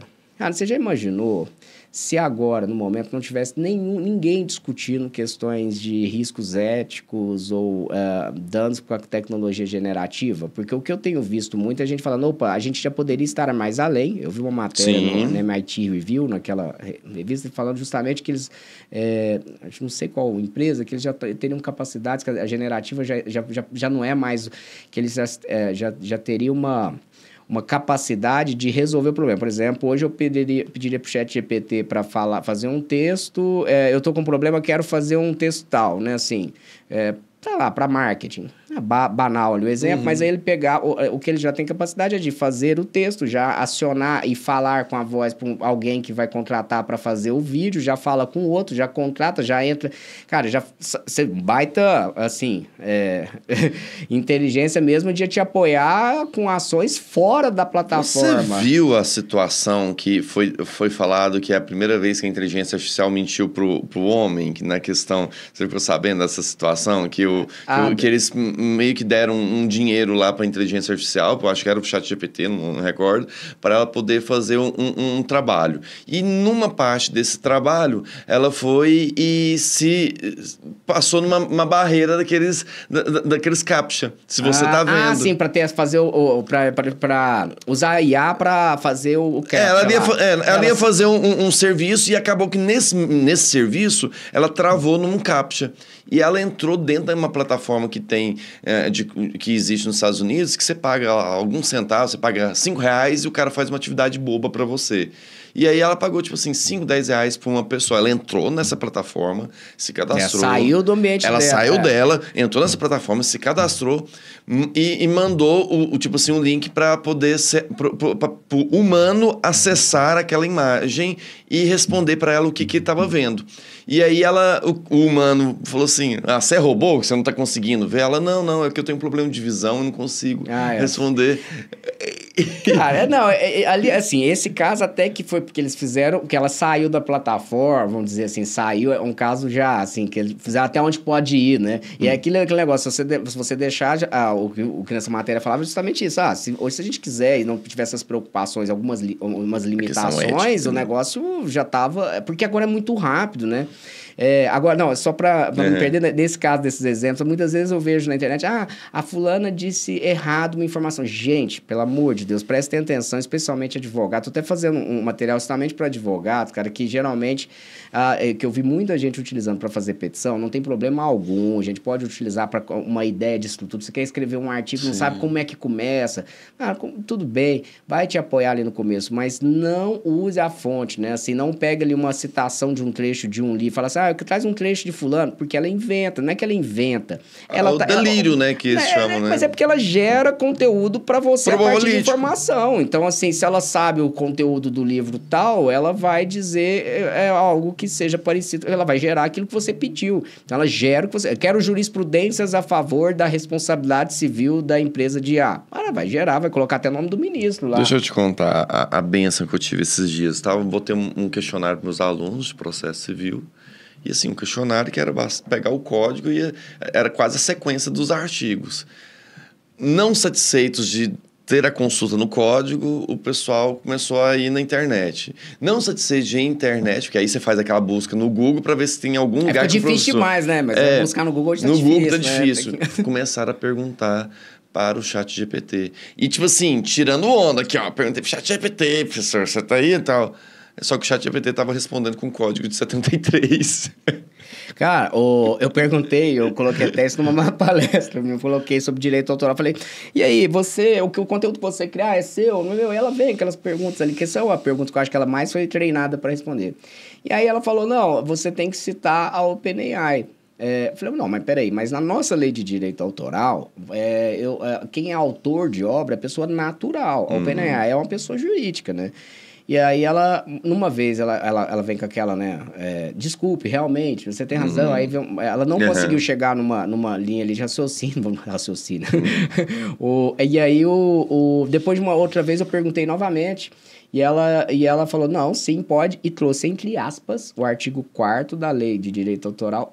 Ela interpretou mal o artigo, ela colocou lá um parágrafo num lugar errado, cara, e veio com uma coisa errada. E eu mostrei, né, na palestra eu mostro isso, tanto que é perigoso, né, porque... E o pessoal tá no 12, achando que agora não precisa estudar. Não é assim, não precisa estudar, pelo contrário, cara. Eu acho que quem usa bem a ferramenta é quem tá mais estudando. E aí o que eu falo, que é uma necessidade, e a gente falando de direito digital, os seus desafios como advogado que atua nessa área, né? Que eu não atuo tanto, eu atuo mais na parte mais acadêmica e visualizando dentro da regulação, das questões. É o problema que a gente tem que ter, tanto dentro da academia, quanto dentro dos cursos para preparação de magistrados e também dos concursos públicos, tem que ter uma ênfase maior para o direito digital. O grande problema que a gente vê hoje tá bom, a gente se limita muito ao civil, processo civil, agrário, inúmeras disciplinas, porém, hoje todo mundo está super ligado, super vinculado a essas dinâmicas, mas a pessoa não estuda. Muitas vezes o cara deu uma lidinha ali no resumo para poder passar naquela visão superficial da matéria, fazendo sempre, talvez, um link com o consumidor, e depois que toma posse, está querendo dizer que sabe, e aí a gente começa a ter esses problemas. E isso quando não pega, a gente pega, às vezes, juízes, embargadores, que sequer imaginavam, passaram num concurso que sequer se imaginava internet. Sim. E aí, para você mudar esse viés, para você demonstrar para ele que há uma diferença, que é além daquilo que ele está acostumado só do Google. A consequência, né? Como é que funciona. Cara, a gente teve um caso agora recente aqui para conseguir mostrar aqui pro juiz, e o juiz foi muito solista e tudo, mas assim, a dificuldade porque o cara não citava nominadamente as pessoas ali que ele, né, ofendia. Só que a gente teve que mostrar com uma série de contextos que ali naquela rede social, né, com dados, estatísticos, etc., mostrar que as pessoas que seguiam, uns seguiam o outro e que sabiam, tal, mas assim, uma dificuldade, uma coisa banal. Mas várias vezes a gente tem decisões que aplicam tecnicamente, né, algo que não, assim, às vezes aplicam ordens que não são factíveis, não podem cumprir. Quem falou isso, cara, no evento, eu me esqueci o nome agora recentemente, que ela foi magistrada, e ela falou assim, olha, antes de eu dar uma decisão, você sabe, essa decisão pode ser cumprida, né? Assim, não adianta. Então, às vezes, tem bonito. até o conhecimento, eu não tenho conhecimento técnico, né? Cara, e não é demérito nenhum, gente.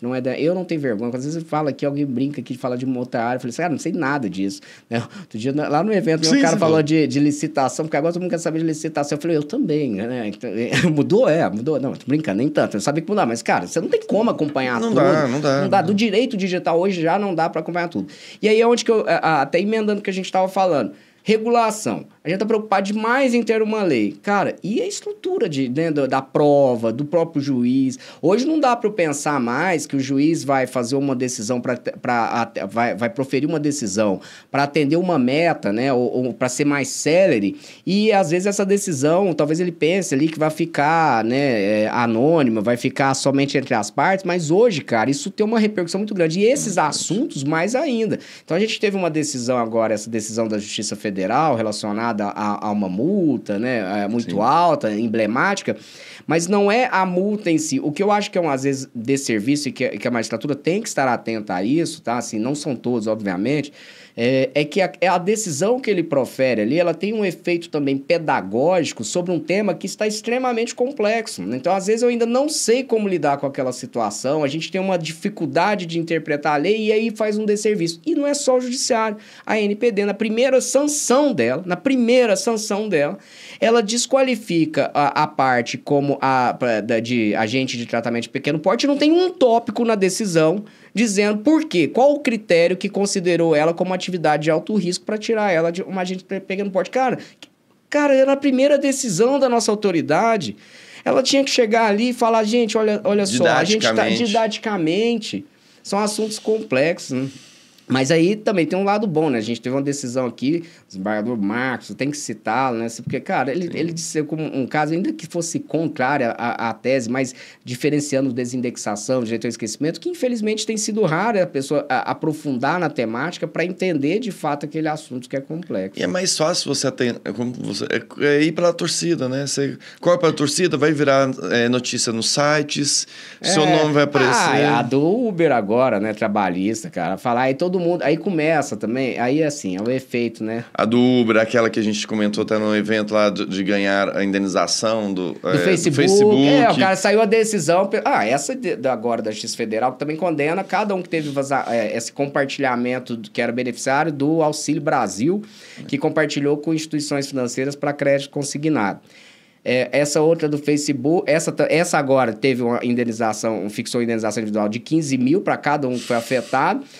Então, eu até achei estranho, porque eu não vi o movimento das pessoas falando assim, pode vir, que você tem direito e tal. Cara, aquela do Facebook foi incrível. O que eu recebi de mensagem de amigo e de conhecido, e vi post... Eu achei que era quase igual os expurgos inflacionários. Todo mundo, você vai perder a oportunidade. Você vai perder a oportunidade. Você vai perder a oportunidade. Não, eu tenho um advogado que falou que é só eu comprovar que eu tinha o Facebook naquela época, dá um print daquilo ali, me manda 15 mil, e se você não quiser pagar, você não paga nada, só... vai rachar pela metade. Cara, assim, né? É um negócio... Mas igual falando. Aí você pega o abençoado desse, aí ele bota lá com isso, um monte de gente segue ele vira autoridade em direito digital. E aí ganha dinheiro.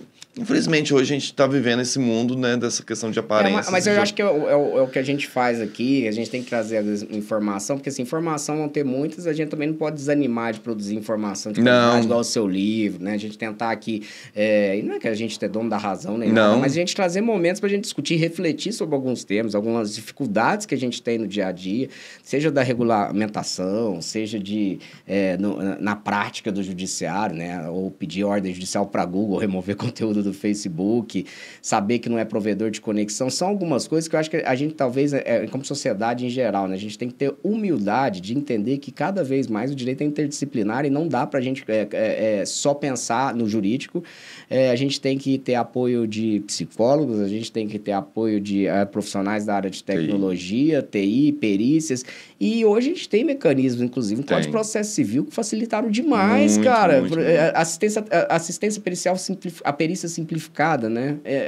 E é pouco utilizado. Sim. Pouquíssimo utilizado. Poxa vida, marca uma audiência, chama um cara da confiança, vamos explicar aqui o que é, o que não é. Cabe ou não um bloqueio de hash, né? Que é o bloqueio de compartilhamento de arquivos. Quantas pessoas foram vítimas de nudes que passou e compartilhou e você não conseguia a ordem judicial porque Facebook falava ali que no WhatsApp era impossível bloquear o compartilhamento de determinado arquivo. Não é, cara.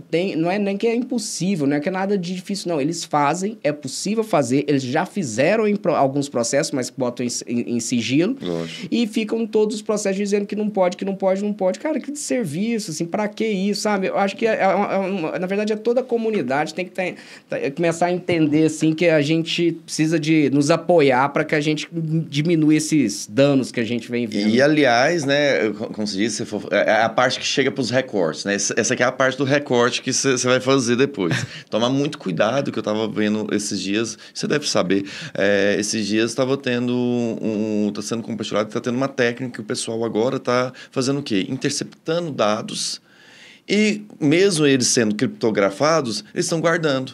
Por que eles estão guardando? Porque daqui 5, 10 anos, esses dados criptografados poderão ser acessados com essas novas inteligências, com essa capacidade computacional que a gente está tendo. Ou seja, você está mandando seu nudes aí para o seu namorado, transmitindo alguma informação aí de governo, alguma coisa, achando, não, aqui não tem perigo, aqui tem a inteligência nos resguarda. Pode ser que esses dados já foram interceptados, estão travados atualmente, mas daqui 5, 10 anos eles vão ser descobertos.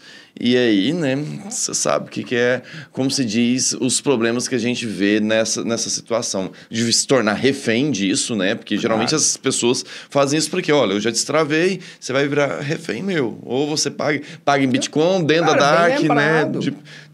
Bem lembrado, você pega um político que está em início de carreira, né? Assim, isso não é uma coisa para 20, 30 anos, aí fala assim, vou mandar um nude, depois vou estar velhinho lá, eu quero mais é que esse nude apareça. Vai!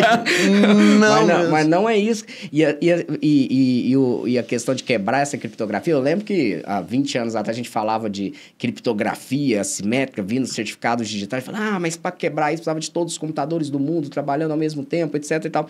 Só que agora a gente está falando, né, pessoal, de computação quântica, né? Então, daqui uns dias, e com inteligência artificial, que acelera também esse aprendizado para quebrar, cara, logo vai quebrar essa criptografia. E é uma coisa que eu chamo a atenção também, quando a gente faz esses reflexos, como eu brincando aqui, a gente falando de daqui 20, 10 anos, é com a questão com as nossas crianças. Eu até estava incentivando uma aluna minha a escrever um TCC sobre esse tema, porque você pensa, hoje há uma hiperexposição de crianças dentro de redes sociais e você vai fazer toda essa exposição, sendo que daqui 5, 10 anos...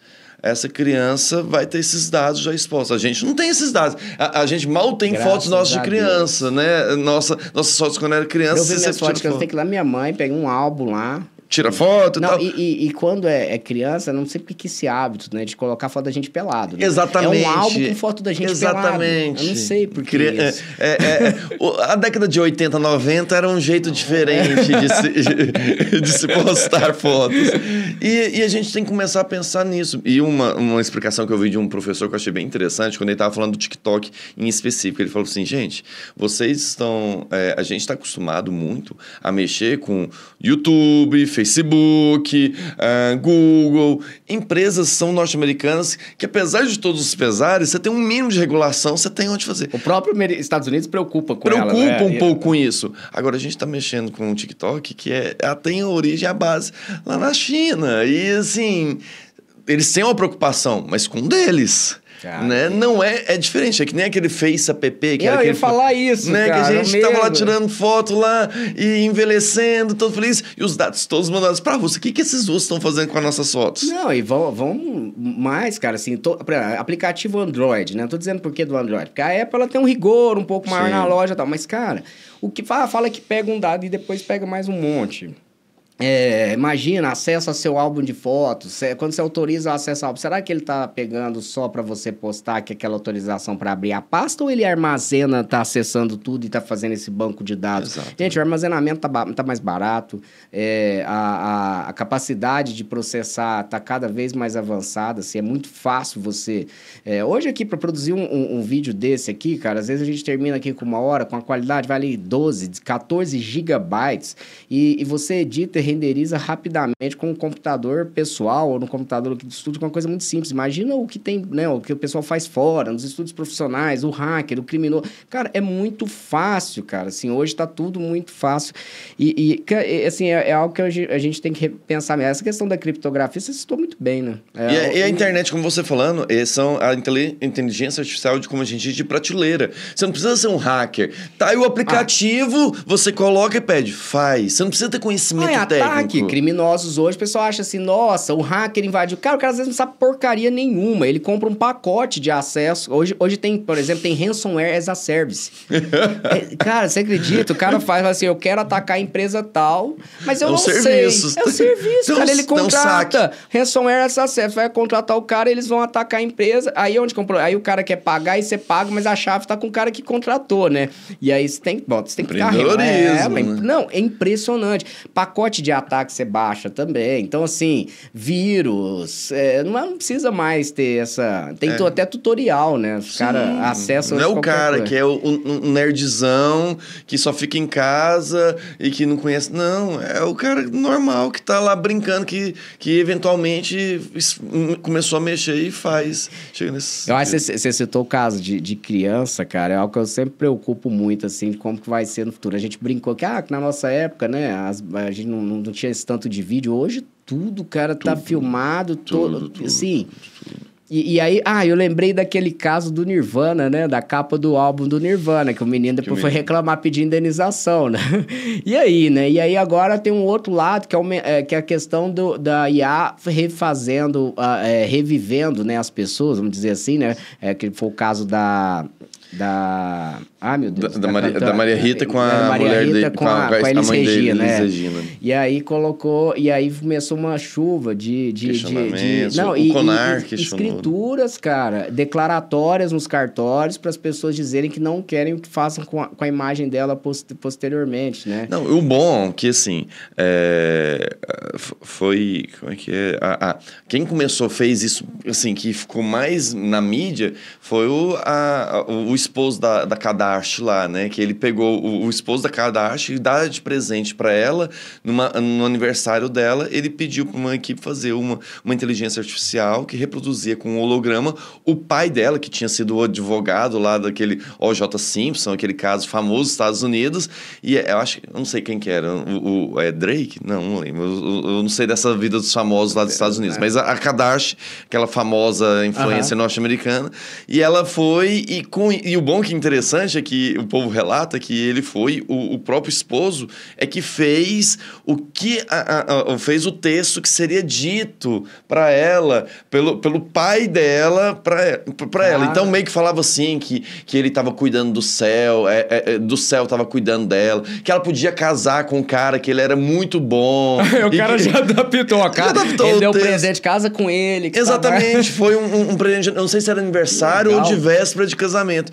E aí depois a gente vê aquelas questões já, como a gente vê hoje, uma das brigas maiores que a gente está tendo da briga dos roteiristas e dos atores nos Estados Unidos é exatamente isso, que você grava uma imagem hoje, deixa aquela imagem e depois está sendo utilizada Você viu, você assistiu o filme do Flash? O último filme do não Flash? assisti ainda. Não perca tempo, é ruim pra caramba. Mas no filme do Flash tem uma parte lá que é como se vai unindo todos os mundos e vão trazendo os outros super-homens e tal. Aquilo que fez do Homem-Aranha que Exatamente. deu certo, aí quiseram fazer isso. Só que aí o que acontece? Eles pegaram o Christopher Reeve, que já morreu, pegaram imagens lá do... Esqueci o nome do ator.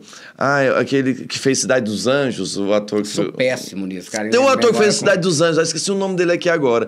E ele tinha, na década de 90, eles tinham testado para ele ser o novo super-homem. E tinham imagens dele com o super-homem, de cabelão. O que eles fizeram? Pegaram aquelas imagens, renderizaram, botaram lá na equipe e utilizaram no filme. O cara não ganhou nem um centavo. Então, cara, isso é algo que, assim, que é importante para os advogados, por exemplo, fazer nas cláusulas contratuais, tem que pensar nessas vertentes. Por exemplo, direito de imagem, eu sempre tenho especificado a questão da finalidade, né? E no estúdio de Hollywood, eles colocam muita questão de permissão, inclusive para obras derivadas. Sim. Né? Aí, assim, cara, é que não é derivação da imagem, né? Mas a imagem é a imagem retrato. Cara, mas imagem retrato, é imagem, assim, não tem... retrato, voz ali, você também tá utilizando a voz do cara, tá... E aquela questão... Nesse caso, era uma coisa que sempre se falava na internet, que seria legal. Eles fizeram, mas sequer contrataram o cara. Mas aí só que aí vira uma disputa, porque aí o cara vai lá no contrato, tá dizendo que ele poderia usar no presente, no futuro, etc. Aí é foda, né? Assim, você não tem, por exemplo, a tecnologia existente atualmente... Exatamente. Aí você pensa, ele fez isso em 95... Será que em 95 ele tinha a percepção que... eu acho difícil, né? Ninguém teria essa percepção. E aí você vê outros casos que aconteceram. Por exemplo, o que aconteceu no filme dos Velozes e Furiosos. No Velozes e Furiosos, o Paul Walker morreu, e aí eles tiveram que reconstruir o filme, e aí utilizaram cenas que já existiam gravadas e pegaram o irmão dele para colocar um deepfake no rosto dele para poder, né, falar algumas falas em específico para poder... Essa é uma das consequências, assim, né? Que agora imagina isso usando deepfake, aí tem o problema da eleições, assim... Cara, conteúdo... Eu quero ficar imaginando próximas eleições. Fake news sendo gerada por chat GPT, tecnologia generativa... com textos muito bem redigidos, muito, vamos dizer, críveis, com né? Voz. Aí voz de alguém falando. A gente teve um exemplo, assim... Bem tímido. No caso na eleição para governador do estado de São Paulo, o Dória, né? Que teve lá na cama com um monte de mulher, aí soltaram o vídeo dele e tal. Sim. E já era um exemplo de fake, mas, cara, daqui a pouco você tem um desse com a voz e falando alguma coisa de uma propina numa sala de reunião, e aí... E pra você desmentir isso? Não dá. Porque, assim, uma coisa, vamos dizer assim, as pessoas que estão mais instruídas, estão buscando informação, já tem uma certa dúvida e talvez isso não impacte o voto dela. Mas, cara, chegar na camada, assim, do pessoal que teve menos acesso à informação...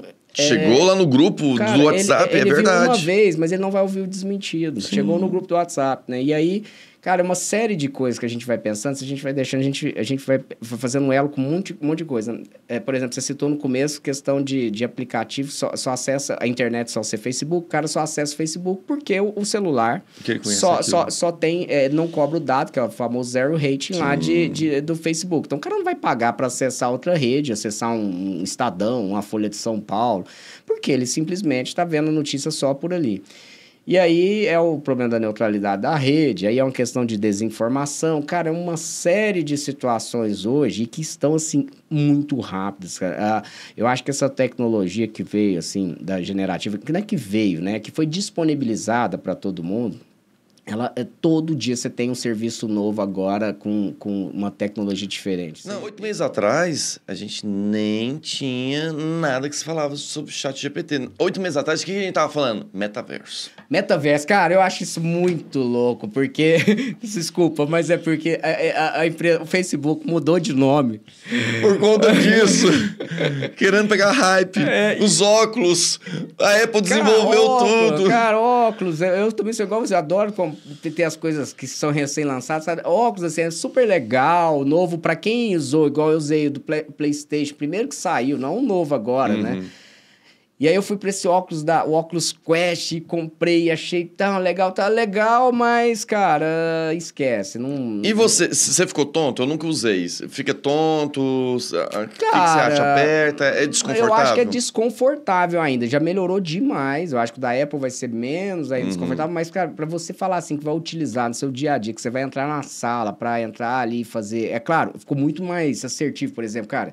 Fantástico. Primeiro que já não tem fio, né? Que os outros que eu tinha antigamente, você tinha que usar... Mapear o ambiente inteiro. Não, esse ele é rápido. Aí, por exemplo, você levanta, ele finge que tem um quadro. Então, se você estiver numa sala de reunião, é muito simples. Você vai, você tá vendo o quadro, as pessoas estão enxergando e funciona bem. A resposta é muito rápida. Diz que do PlayStation, esse eu não conheço ainda, o novo. Também não é muito rápido. Mas daí, para isso ser algo que vai, assim, entrar no cotidiano, eu vejo eles muito como um protótipo, sabe? Porque eu acho que só vai funcionar mesmo o dia que a gente nem perceber que tá usando. Sim. E você só aciona assim, sabe? Acho que não... Bem Black Mirror. Bota lá na lente de contato. Cara, porque é um trambolhão ainda, cara. É quente. Bom, não sei se é só porque aqui em Goiás, lugar frio, as pessoas se adaptaram melhor, mas em Goiás é muito difícil de usar. Que nem o pessoal tava vendo, uns especialistas estavam falando, quando a Apple foi mostrar esse novo dela, né? Aí falou assim, olha a vantagem, a pessoa conversando com você e você... Aí falou assim, tá, mas ele tem que mostrar que a outra pessoa que tá conversando tá vendo você com esse trambolhão na cara, né? Você não tá vendo. Você só tá mostrando a visão da pessoa que tá com ele no rosto. É verdade. E assim, cara, será que você quer isso mesmo? Assim, sabe? Por exemplo, filme, né? No do Oculus Quest, eu já coloquei o Netflix e fica igual o da Apple falou. Você fica assim, cara... Cansa, assim, você não é legal, né? Agora, mas não é só o óculos, o metaverso tem várias outras questões, tem muita coisa que são... Foi na hype, mas tem coisas ali muito interessantes, né? Assim, ele, pelo menos, ele ativou um pouquinho do conhecimento do pessoal sobre o NFT, que tá, assim, ainda em atividade, tem muita coisa... mas aí é o blockchain em si, etc. Sim. Mas o NFT é algo que é muito utilizado em metaverso, você pode. Em metaverso, tô falando Roblox, que seja, jogar joguinho ali online, você tem, né? Comprar eu quero a arma do fulano de tal que eu vou vender depois para outro jogador. Isso é um mercado fantástico. Mas o metaverso em si, a gente entrar para fazer, eu vou fazer reuniões, ou a gente quer essa experiência... Tipo Second Life, que eles queriam... Não, o Second Life é um primeirão, assim, né, cara? Não foi o primeiro, né, mas... Que teve mais um apelo... Você chegou a usar o Second Life? Não tinha computador que aguentava pra... Cara, era uma porcaria, assim. Não. Eu assistia... Então era isso. Meu computador não aguentava, cara, porque, assim, imagina você querendo num ambiente que é pra simular o mundo, você vou chegar perto de você... Eu travo. Pô, não dá, né, viado? Não, isso na meta, igual eu falei, as notícias que eram, que antes do ChatGPT, a meta... Apareceu o primeiro caso de assédio sexual no ambiente virtual. Mas aí tem um, cara, que eu fiquei, assim, impressionado, assim, com todo respeito ao pessoal do Ministério Público, Polícia Federal, mas teve um, cara, assim, que o pessoal quis explorar. Isso não dá, cara. Falaram que foi a primeira... Teve uma operação... Foi, não, primeiro... Não, da audiência até tudo bem, mas assim, a primeira operação do metaverso, não sei o que, contra a pirataria e tal. Falei, cara, eu até na época eu fiz um vídeo, fiz um texto, mas assim, porque... Gente, nós estamos falando, basicamente, a estrutura e a arquitetura da internet é a mesma, tá? Assim, você tem ali um provedor de aplicações... Você não faz uma apreensão com um bonequinho lá no metaverso, sai gritando, bonequinho quadradinho. Correndo. Tá preso. Não, gente, e dava a impressão, a matéria foi construída desse jeito, cara, dizendo que foi a primeira. Cara, não foi. Se você tá dizendo que foi a primeira, num provedor de aplicações de metaverso, eu ainda tenho dúvidas se foi mesmo, porque a gente tá falando de pegar dados, cara, é a ação de requisição de registro do Marco Civil da internet. Você vai, é uma ordem para um provedor, para o provedor fornecer determinada informação. Só isso, assim, os metadados, os dados estão ali, cara, não é lá dentro do metaverso. E fala, não, primeira no metaverso que pegou, e cara, a imprensa cai. Mas assim... É o apelo, né, assim, social. Clickbait. O clickbait, famoso clickbait.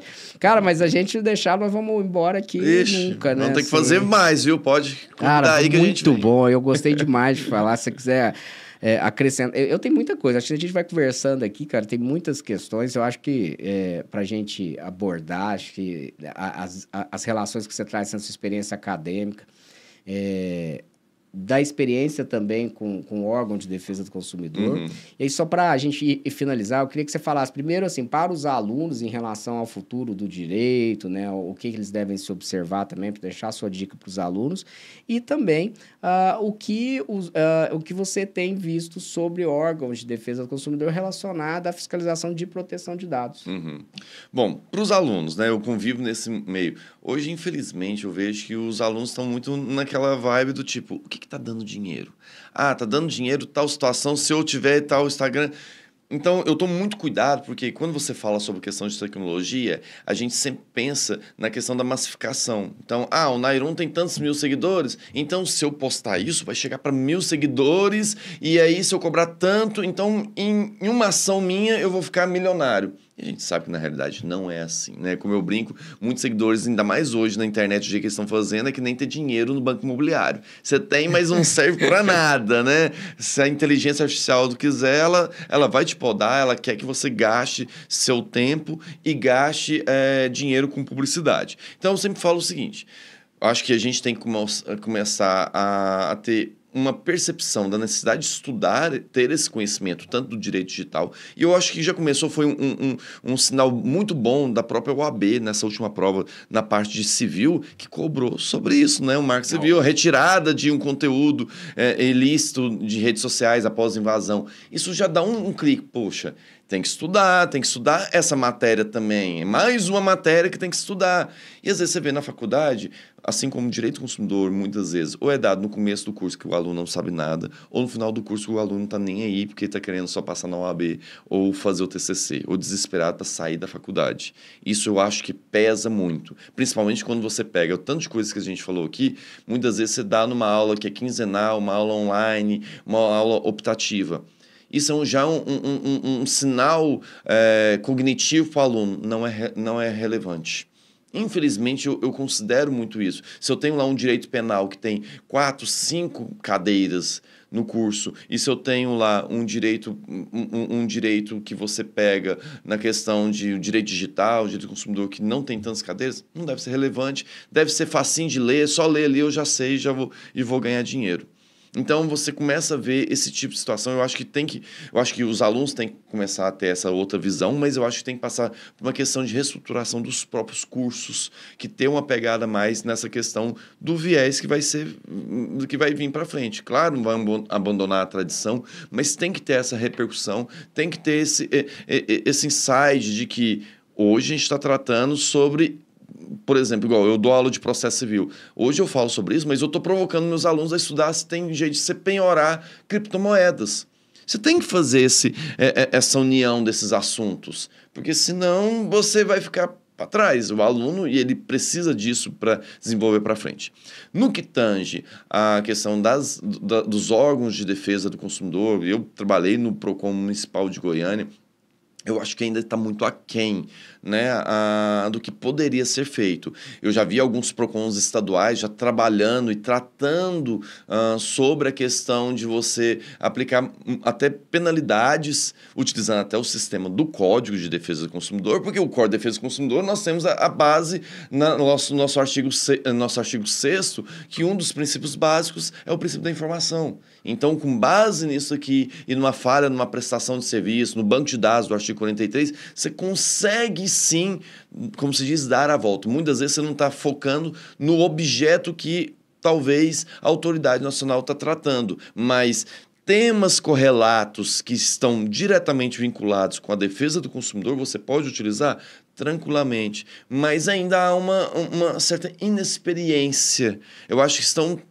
Primeiro que, como eu brinco, o que acabou ferrando com a Lei Geral de Proteção de Dados foi a pandemia. Todo mundo estava muito empolgado com isso, veio a pandemia e graças a Deus. Eu acho até graças a Deus que o povo desempolgou um pouco com a Lei Geral de Proteção de Dados, porque você via uma pessoa que fazia um curso de 3 horas e já estava querendo vender outro curso falando que era especialista de LGPD. E assim, eu não sou especialista em LGPD. Eu já fiz alguns cursos, já li algumas coisas, já li seu livro, seus comentários também. Só que você falar assim, você sabe como é que é a visão? Você tem muito mais visão, você convive com isso. Agora você vê a pessoa que que não tem essa experiência e vendendo. Então, é algo que é preocupante. Então, eu acho que precisa a roda girar, a gente precisa ver como que vai ser essa atuação a própria da Autoridade Nacional de Proteção de Dados, para poder, nesse sentido, eu tenho visto que o Ministério da Justiça, a Senacom, né, o órgão de defesa, estão fazendo convênios, eles estão tentando conversar entre si. O próprio Congresso, a Comissão de Defesa do Consumidor, está muito preocupada com essa questão dos dados das farmácias, de estar pegando esses dados e está solicitando, o Ministério da Justiça está solicitando tanto da Autoridade Nacional posturas para saber o que é uma coisa também cultural. O brasileiro, ele não tem... O brasileiro, ele tem essa despreocupação com os dados dele, que é uma coisa que lá nos Estados Unidos, na Europa muito mais. Na Europa muito mais. Estados Unidos nem tanto, mas na Europa muito mais. Então, assim, as pessoas se preocupam, eles não querem. Quantos casos você vê aí de gente que não... Não, eu não quero que o Google Maps mostre a minha casa. E às vezes você fala assim, nossa, eu queria ver minha casa no Google Maps. É uma questão cultural. Então, acho que isso é importante. Eu acho que precisa girar essa roda para pessoas compreenderem, olha, a gente tem esse poder na mão. E trabalhar. Porque assim, você precisa ter esse poder, mas tem que ser bem feito. Porque não adianta só para poder postar na rede social, só para mostrar uma notícia que fizemos uma atuação, aplicamos uma multa que depois vai ser derrubada por poder judiciário também, porque foi feita com erro, com ilegalidade. Só para jogar para a torcida, eu sou meio contra em relação a isso. Acho que precisa maturar isso. Né? Você também não é precisa maturar. De qualquer forma. Precisa ter uma maturação em relação a isso. Não, maravilha. E assim, na verdade, você tem... A Autoridade de Proteção de Dados ainda teve ainda tem também convênio com o CAD, cara. Quem quer da área de defesa econômica aí, a societária, atuar, por exemplo, uma fusão, uma aquisição, que seja uma incorporação societária, um ato, né, de fusão e aquisição aí, que seja dos M&A, cara, tem que olhar também para a parte de dados, porque às vezes a parte econômica direta você não vai conseguir, você vai ter uma aprovação, mas a união dos dados vai dar uma vantagem desproporcional e poderá não ser aprovada. Muitas vezes você não está querendo comprar a empresa pelo que ela mas sim pelos dados que ela possui. O caso mais clássico que a gente vê com as aquisições que a gente tem aí do Google. Muitas vezes, por isso você vê que muitas vezes o Google compra alguma empresa primeiro para tirar ela do mercado e pega os dados dela. Facebook comprando WhatsApp, né? Sem falar, a pessoa, mas aí não vai compartilhar os dados, as informações. Gente, sim, o cara vai pagar 5 bi ali para o quê? Para ter mais de uma despesa? Não é. Tanto é que hoje a gente sabe, todo mundo, qualquer um ali que tem um pouquinho de percepção sabe. E até que eles depois mudaram, uniram, fizeram um monte de jeitinho, conseguiram. Porque eles sabiam também que uma hora ou outra eles não conseguiam exceder. Só para você ver. Transpor as barreiras legais. Eu conto isso para minha namorada. Minha namorada, eu conheci ela pelas redes sociais. E aí, beleza, né? Ela, com muito custo, ela me deu o WhatsApp dela. E me deu o WhatsApp dela, e ela negando algumas informações relevantes e tal, que ela fazia e tal. Pô, não dá informação, difícil. E aí, um belo dia, o que acontece? O Facebook comunicou, porque se eu tinha o dado dela no WhatsApp, o Facebook comunicou esses dados, me apresentou ela com sugestão de amigo. Então, eu entrei no perfil dela, eu sabia de várias informações. Depois, ela falou, não, eu queria te falar isso. Porque quando eu comecei a ficar com ela, ela falava, por exemplo, que ela é médica. Ela falou assim, que estava estudando medicina. Eu falei, aí depois eu falei assim, mas eu já sabia que você já estudava, eu já tinha visto lá na sua formatura, lá no Facebook, o Facebook te denunciou. Para você ver, uma coisa simples, uma coisa besta, né? Para você ver que há esse cruzamento de dados. E se eu fiz você cadastrou o telefone lá depois, ele só cruzou o telefone. Só cruzou o telefone. Se ele tem o telefone, ele é amigo. Você vê, ela estava talvez querendo se resguardar de uma informação e quem me entregou tudo foi as redes sociais. Localização geográfica, todo do seu lado aqui, eu não sou seu amigo, daqui a pouco ele vai pegar, tinha aproximado os dois celulares. Eu tô vendo você com aquele livro ali, né, do capitalismo, né? Da Shoshana Zuboff. Isso, né? O capitalismo que hoje a gente tem, de capitalismo de dados, de vigilância. E eu li recentemente um livro fala sobre isso, a gente fala que... Sabe qual que é a diferença que a gente tem de um prisioneiro? Um prisioneiro que está com a tornozeleira, foi o Estado que colocou a tornozeleira nele. Agora, hoje, a gente tem o quê? Olha aqui, ó, a nossa tornozeleira. E a gente que quer ter a nossa tornozeleira. A gente acha bom ter. E a gente acha bom. Aí você, mas o Estado não tem nada a ver isso. Tem, porque ele incentiva você a ter isso daqui. E na hora que ele quiser um dado, saber onde que o Nairon e o Rafael estavam, tal dia, tal horário, ele sabe, ele só pedir esses dados para a empresa. Diferente do que outros. Então, assim... É muita coisa que a gente tem que analisar, tanto na questão de ética, tanto na questão dos nossos dados, quanto na questão do nosso futuro. Porque isso vai direcionar como que a gente vai tratar tanto com o governo, tanto com autoridades, e quanto até mesmo as relações humanas, né? Cada vez mais. Não, e assim, ó, aí o pessoal fala, mas esses dados, o Estado, é melhor não ter o Estado, né, com suas informações. Falando, eu prefiro o Estado, pelo menos assim, para ele acessar essa informação, você tem um rito, um procedimento, do que a empresa privada que é completamente desregulada, que você não sabe o que está fazendo com a sua informação. E o Estado, às vezes, ele é incompetente. Ele tem as burocracias dele. A empresa, não. A empresa, quando ela quer, ela é muito competente. Tem acho que é um episódio do Black Mirror que o CEO da empresa lá, ele tá, né, um cara quer acessar, cometendo um sequestro lá, e aí ele quer falar com o dono da rede social, tipo, se falasse com o Mark Zuckerberg. Eu sei qual que é. Aí ele chega lá, ele tá lá num retiro, aí ele vai acessar, ele pega uma senha, que ele tem a senha master, que ele consegue pegar todas as informações, né? Mas assim, pelo menos, eu às vezes critico muito rede social, mas vou terminar aqui dizendo que eu acho que o Mark Zuckerberg tem que ir no casamento, ser padrinho do seu casamento. No mínimo, porque, né? Ele que favoreceu essa união. Não, muitíssimo obrigado. E eu queria só que você dissesse aonde que as pessoas podem comprar o livro Inteligência Artificial e Direito. Cara, o meu livro tá no site da editora. Vó Romilda. A edição da Vó Romilda. Tem no site da editora Dialete, mas tá nas outras, tá no Google, tá na Amazon, pode ir lá e só procurar. Pronto, aproveita aquele clique 1 lá da Amazon lá, que já compra já logo, facilita. Já facilita, né? Entrega rápido. Olha eu fazendo propaganda pra Amazon aqui. Gente, muitíssimo obrigado, amigo. Valeu demais. Obrigado. O papo foi ótimo, adorei, né? Já aprendi muito. Eu acho que vai ser bem bacana também compartilhar isso com as pessoas. É um tema que cara, instigante, né? A gente aqui, se deixar, a gente vai fazer um programa aqui de horas e horas. Toda discussão. Muito obrigado. Não se esqueça, né? Cadastre também na rmacademy.io. Temos vários cursos lá para você e comunidade, cursos gratuitos. E é uma comunidade também para discutir direito digital, inovação e empreendedorismo. E também para você fazer relacionamento, networking, conhecer e conversar com pessoas que estão atuando na área também. E aqui no canal, né? Temos o tem da RM Academy, tantos vídeos tutoriais, os vídeos aqui dos bate-papos do RM Talks e alguns vídeos comentando alguns assuntos pontuais que vão surgindo aí nessa área de direito digital, porque todo dia tem coisa nova, todo dia tem um desafio. É importante ficar atento. Grande abraço a todos. Não esqueça, né, de se inscrever, clicar na notificação para não perder nada. Um abraço.